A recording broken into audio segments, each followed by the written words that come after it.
Faly miarabantsika rehetra indray rakizy. Ary faly indrindra indray androany hanolotra tantara mahafinaritra sy mahavariana ho anao. Enoy tsara ary. Mefiboseta, Samuela faharoa, toko 7, tapany faharoa. Manolotra fanasana ny mpanjaka, ekeo ny fanasany. Nandeha teny an-dalambe ny kalesin'ny mpanjaka.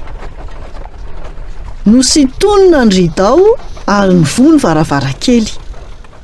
Liana ny olona rehetra hijery izay hitranga. Iraka mpanjaka tonga aty alodibara, tsy mampino. Iza ny ao amin'izy ireo? Mety ho ben'ny tanàna angamba. Gaga izy ireo fa nijanona teo anoloan'ny trano nipetrahan'ny Mefiboseta ny kalesin'ny mpanjaka. Te hanasa azy i Davida mpanjaka. Saika tsy nino an'izany Mefiboseta. Izy ilay lehilahy nandringa, olona tsy fatapeviana, no nahazo fanasana avy amin'ny mpanjaka. Nahafinaritra mihitsy izany Tsy misy tokony hialonana nefa izany.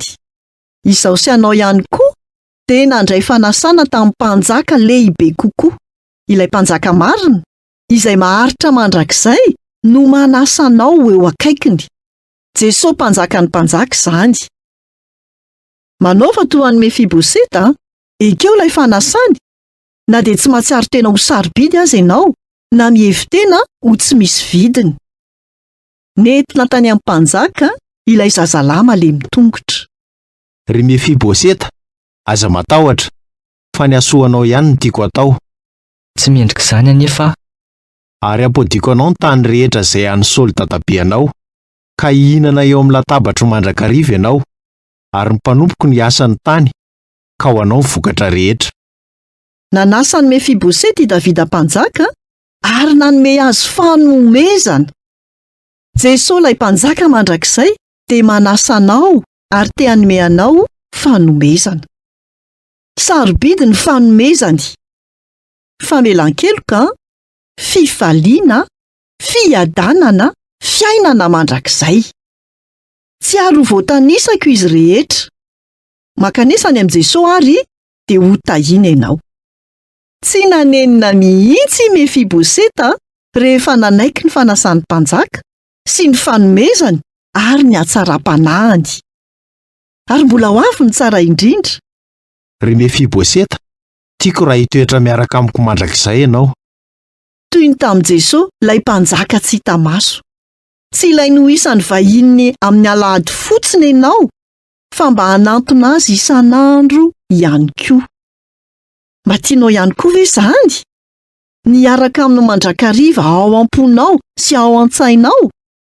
Hain'i Jesosy ny fomba hita tanana ny fiainanao amin'ny fomba mahatalanjona. Tsy mahalala mpanjaka tsara noho izy nanova tanteraka ny fiainan'ny Mefiboseta ny fanasany Davida mpanjaka.